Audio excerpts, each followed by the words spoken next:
Hello and welcome to ThePrint.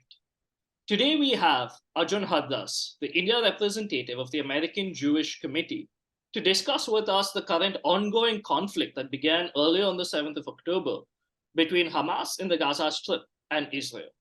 Welcome, Mr. Hardas. Thank you. To go straight in, my first question, right? So Hamas has a very clear objective in their charter. In the preamble, it's very clear: the complete obliteration of Israel, right? Yeah. This has led to multiple conflicts since it's come into power in the Gaza Strip in 2005, 2006.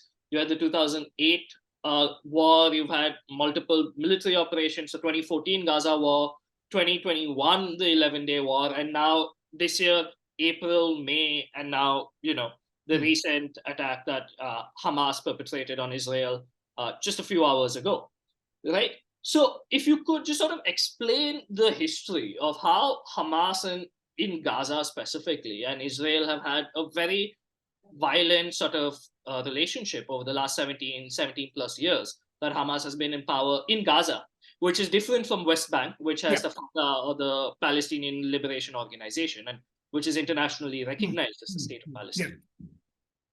So, good point that you raised, but number one, I'll start off with just slight correction. When you started off, you said the ongoing conflict in Gaza between the Hamas and it's not in Gaza so far.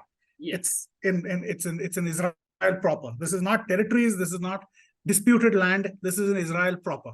There are no settlers there. They are citizens, regular. All the settlers is a term even I don't like, because they are citizens of Israel. Where they are living is a separate, point, and it's an argument. Again,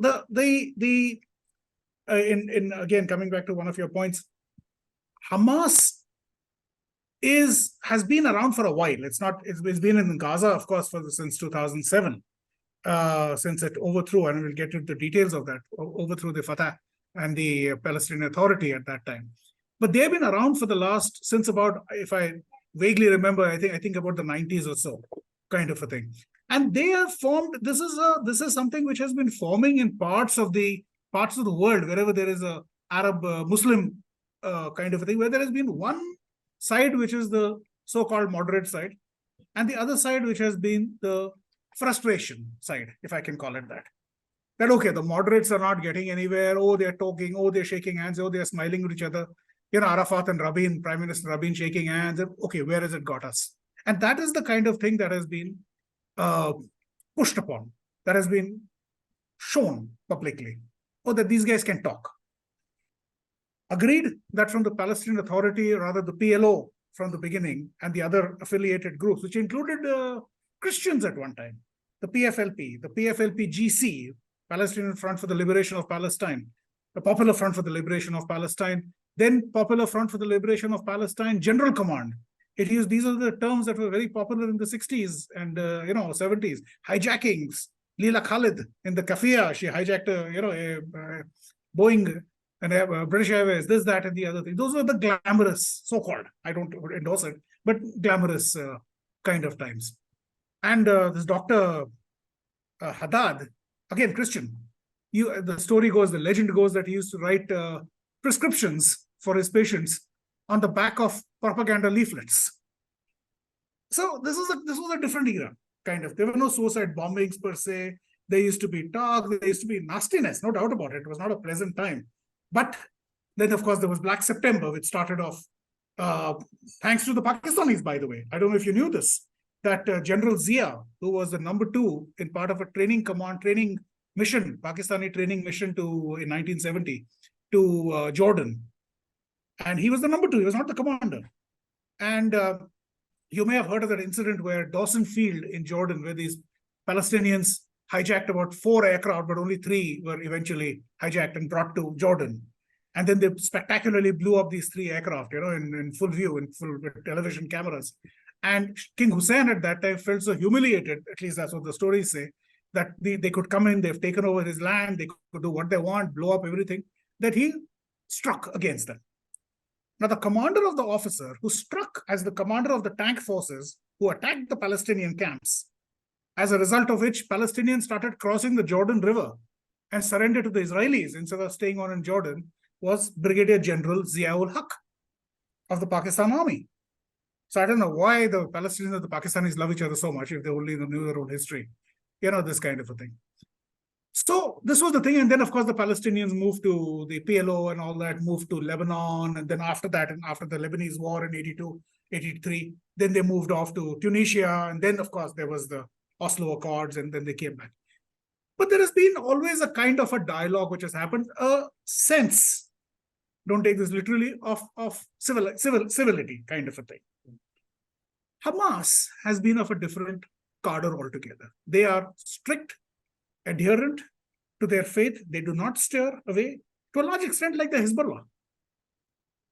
They are in the north. It's very difficult to infiltrate either the Hamas or the Hezbollah. And the Israelis admit it, that it's not the easiest thing to do, because they have got this particular discipline, the particular cadre, particular structure, which makes it almost impossible. Now, the background, if we'll go back to that, your first part of your question, of how the current situation came up. In 2005, Prime Minister Ariel Sharon withdrew unilaterally, from Gaza. Now, in return, and of course, the territory was taken over. And by the way, every single settler was taken out, including the dead ones, if I can use that language. The graves of the dead of Jews who had died since 1967, since Gaza was under their occupation, was dug up and taken away and reburied. I've been to some of these places where they've done this. So nothing was left. Every settlement, every building was sought. What the Israelis did was they handed over the greenhouses, the factories. Said, okay, now you guys can build a business here, create a life here, employment. This was to the Palestinian Authority, to the PA. 2 years later, Hamas won the elections. And you know what happened? You remember what happened? From buildings, they were thrown. They were hung from cranes. It was a complete takeover. And what is the next thing they did on day 2? Was fire rockets at Israel. So this is their entire thing, and they don't care. There has been this whole thing about why don't the Israelis talk to the Palestinians? Which Palestinians, first of all? Hamas? Fatah? Islamic Jihad? Which ones? Have one person to speak to. They could have also joined the Palestinian Authority, maybe as a senior partner or whatever it is. But no, they didn't do it. Firing rockets, firing rockets, firing rockets. If anybody says, okay, who do we talk to, as you started off with saying the same thing, that their charter, the preamble calls for the destruction, they don't want to talk to Israel. The Zionist entity is not somebody they will talk to. So where is the conversation? And then, of course, you have the problem with Mahmoud Abbas, which is the same problem about, as we spoke earlier, about a 4-year term which got over some 16 years ago. Yeah. So where is the credibility? Right. All right. And I understand that, Hamas as an organization with its stated goals and multiple conflicts, it becomes difficult. Question is, who do we talk to within Hamas, right? But saying that, one of the things, or one of the major flashpoints or focal points that has always been raised by Hamas or different, forces in that region is the Al-Aqsa compound, right? And you have the Al-Haram Al-Sharif, the noble sanctuary. You have, it's considered to be the third holiest site in Islam and the holiest of holiest sites for Judaism. So there are multiple religions, and also for Christians as well. So you have multiple Abrahamic religions that consider that as a holy site. The status quo after 1967, when I think it was Moshe Dayan who said, we will maintain the security, but the management will be with the Waqf board under the Jordanian administration. Right? At that point. And it continued. The Waqf continued to give access, whereas the security remained in Israeli hands. And it remained such for decades since. But there's been multiple instances. For example, when Ariel Sharon, who was the then leader of opposition in 2000, took a few Likud members and went to the Temple on the Mount and said, this is part of Israel, right? And it led to multiple protests, violence. And one of the reasons people argue for the second intifada, or the start, the trigger for the second intifada, right? And then again, you have multiple clashes, 2021. You have just April this year in 2023, where Israeli police officers raided the mosque twice during Ramadan because they argued that there were youth with sticks and stones and firecrackers, right? Much worse than that, not just firecrackers. Let's be... But had about 300, 400 Palestinians or worshippers were rounded up. So there's always been this focal point of conflict, which is what Hamas announced today. You know, the desecration of Al-Aqsa is why we started these attacks on Israel, right? So what and why is this situation and this focal point so, you know, what is the history behind this, and why is it that this has been unable to be resolved where, you know, there's respect amongst all people to continue with the status quo or any changes, whatever, because Netanyahu has made it clear that there's no change to the status quo, right? But this keeps happening time and time again. So what is the reason for it? And the history the reason is very simple. I mean, it's to incite. They're going to find something to talk about. You know, it's not that they've reached GDP, the fifth largest economy in the world or seventh largest as yet. There is massive unemployment in the Arab street, whether in the Gaza Strip or in Judea Samaria in West Bank. There is, I don't have the figures, so I can't, you know, exactly quote, but we do know that there is massive unemployment. There are no jobs. There is just, so, you know, this is something which is rabble-rousing, is something we have seen even in Nazi Germany. You know, this kind of a thing, that the enemy beyond, the unknown enemy. So, and there are, when you have got uneducated, relatively uneducated people, you've got a job, they've got nothing else to do. Okay, your identity is in danger. So, and then Al-Aqsa being, I mean, as I said, there's usually a lot of confusion in the media also about it. Al-Aqsa being the mosque which is the grayish colored mosque in the corner of Temple Mount, and then you have the Haram al-Sharif, the golden sanctuary, the noble sanctuary, the Golden Dome that is seen all over in tourist photographs and all that kind of a thing. Which are these two differences? Now, what is the point? You're looking at, first of all, when you've got Mahmoud Abbas who goes to the UN, and the first thing he talks about, of course, which is not surprising, is he talks about Jerusalem and all that. But the emphasis is he talks about the Christian and Muslim claim to Jerusalem. There's no talk about Judaism. There's no question about Judaism or Israel Israel, fine. He doesn't have to. Technically, he's in peace treaty with Israel, but he doesn't even use that word.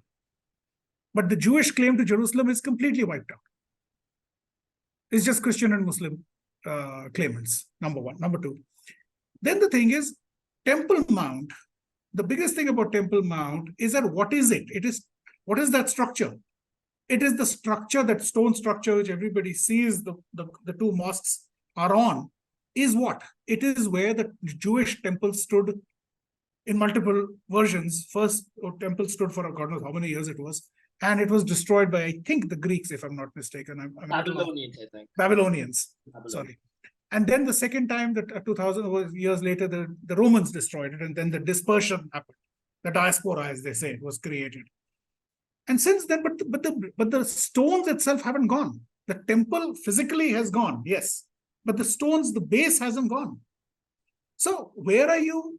What are they protesting about? Whose land is it in any case? Now, the Israelis after 67, like I said, okay, the mosques are already here. There was some attempt in 1981 by a little lunatic Australian to come and blow up the mosques. You know, luckily he was stopped. They would have been held to pay. But this kind of a thing happens. And now the question comes in, do we share? Do we not share? Do they, you know, that's what they would have to ask. It's made into a kind of a thing that the Jews are after, well, they had a chance to be after it. In 1967, they could have blown up the mosques. Not that I recommend it, but, you know, and taken over physically the whole thing and all that. That would be the end of that. Nobody could have done anything. Nobody was in any situation to do anything. Jordanians were defeated. Palestinians did not, you know, happen to be in any power at that time, the local Arabs. So they could have done what the hell they wanted. But they didn't. They could have created a status quo. As a matter of fact, what people do not know is that between 1948 and 1967, Jews were forbidden from coming to Temple Mount, the Jordanian authorities. Gravestones from Mount Scopus, where Jews aspire to be buried. That's a direct line to heaven. Gravestones were picked up and used for paving stones for toilets and houses and all that kind of a thing. So disrespect was there, starting at the beginning.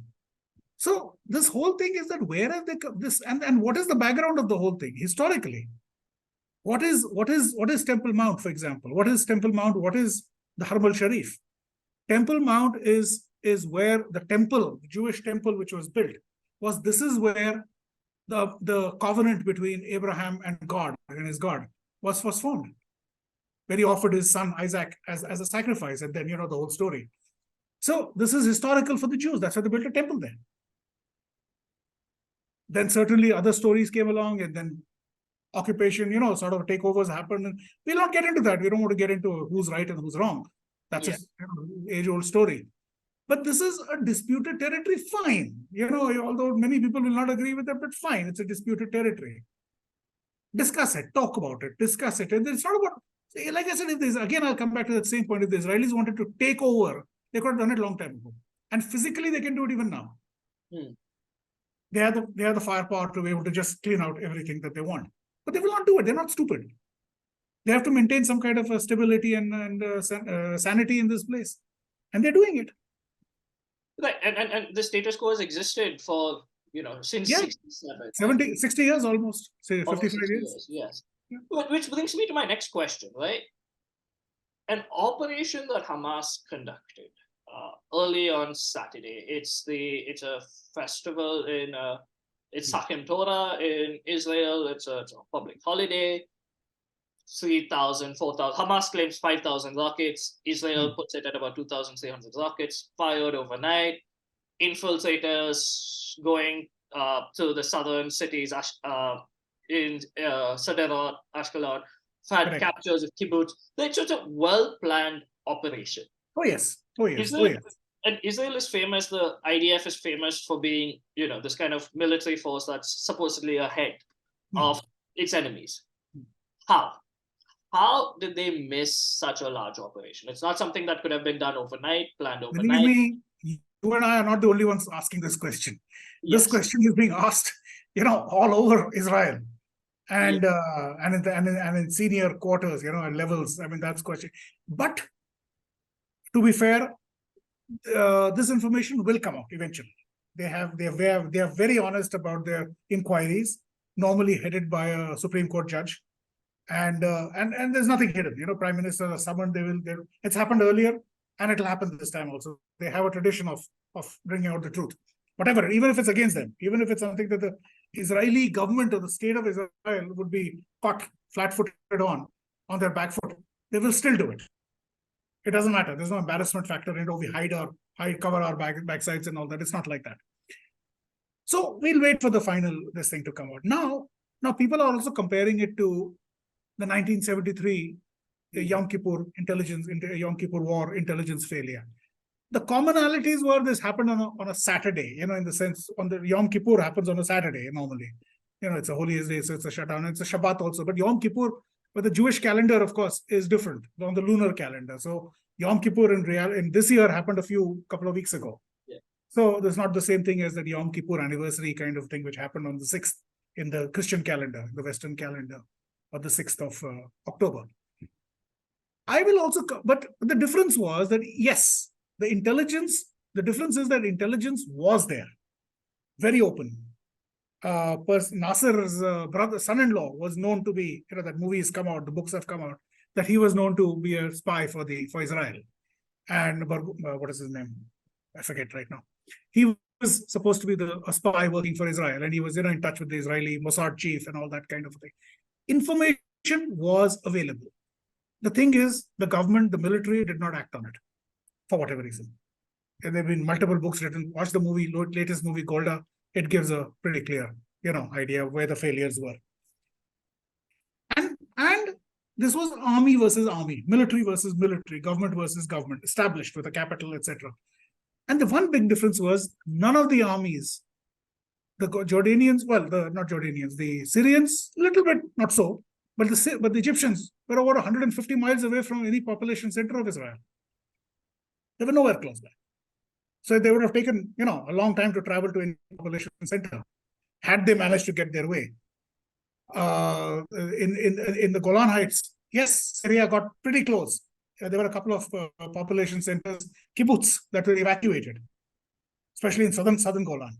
Northern Golan, they held it. It was a nasty 48 hours, but they held the ridge, so to say. This one, and sorry, a quick background. Second intelligence failure, which is not generally in people's memories, was the 2006 Hezbollah war. Hezbollah came in, Nobody monitored them. They cut the fence, the border, actual border, crossed over, ambushed soldiers, killed soldiers, destroyed a tank, kidnapped 3 soldiers, took them back into Lebanon, and nobody, they were caught flat-footed again.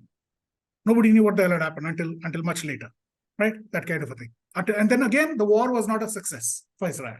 War is, as they say, objectives have to be achieved. Did they achieve the objectives of getting these 3 soldiers back, even their bodies? No. So it was not cannot count it as a victory for Israel. This time, the big difference is a severe, look, what is Israel?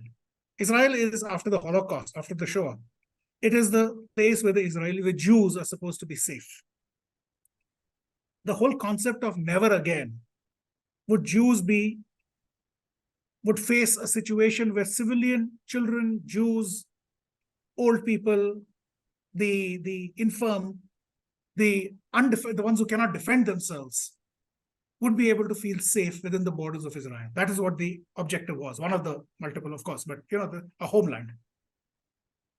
This failed today. That severely failed today. That definition. That never again. I don't want to compare it to the Holocaust, but it was a damning failure by the state of Israel, by the government of Israel. They could not protect their civilian population. It's not a question of 1 or 10 or 20 or 100. Israel prides itself, and rightly so, of going to the ends of the earth to protect one civilian. There's a joke about it, actually, that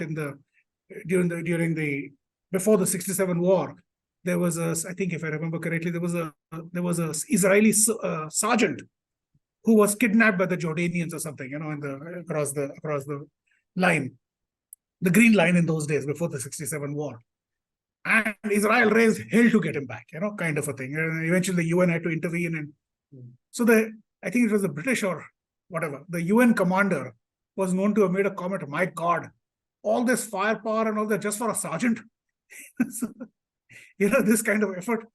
So this shows what they do in the 10, 12 years ago when Gilad Shalit, that young soldier, was kidnapped. Israel eventually released 1,000 Hamas prisoners to get this one boy back, young soldier, young couple. So, and the Arabs, the Hezbollah, the Hamas, they understand this whole thing. When you come down to the intelligence failure, this was something, this is not new. This is exactly where the Hamas came out from their tunnels, kidnapped this boy, took them back through the tunnels, intelligence failure. Okay, it happens. But this is when it alerts you that this is a dangerous area. Sderot is 150 meters, 200 meters from here. I was in Sderot in 2010 when I saw a Hamas rocket, Qassam rocket, whatever it was, getting fired. I more or less timed it. I was not in a very comfortable state of mind seeing a rocket firing and God knows where it'll land. But I did time it, 15 seconds to Sderot. 15 seconds. Take the stopwatch now and tell me how much do you think that is? What can you do in those 15 seconds to save yourself? Children, not babies, not toddlers, children, 7, 8, 9-year-old children in Sderot suffer from PTSD. Bedwetting is common at that age because of this firing that keeps happening, because the children don't have a normal life. In schools, in playgrounds, I've seen it. That's what I'm saying. In playgrounds, there are shelters kept, cement shelters. That the moment you hear the siren, children run. This is normal for them. So this is not a fun zone. This is not, something that you can take casually. You just cannot. Outside Sderot, for example, I remember there was a static high altitude balloon radar. Those, what do you call them? So that was there, permanently looking. What happened? I just don't. There are at the Gaza border, which I have seen personally, is where you have these automatic machine guns, and those heavy ones. Not those giant ones which you can't. People cannot just carry one. You require 2, 3 people to carry one of those heavy machine guns on remote control, monitored. Drones, radar, sensors on the fence, which, by the way, we've got some of them in Kashmir as well. Same sensors. What happened? Yeah, it's crazy. It's just what they call, as that TV show used to It's basically a Twilight Zone story. Yeah, it so as you said, they have all of this infrastructure, but somehow all of this was missed, right? Yeah. Which sort of brings me to my last question for this discussion.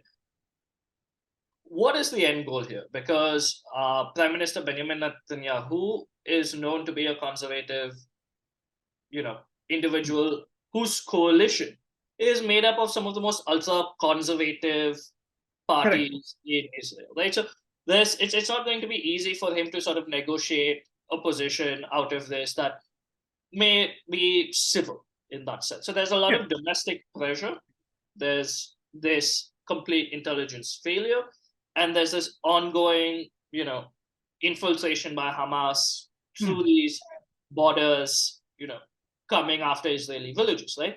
So given all of this, and also given the larger picture of Israel trying to thaw its Middle Eastern partners, the Abraham Accords in 2020, Bahrain, UAE, Saudi, Israel has been trying to sort of normalize relations across the Middle East.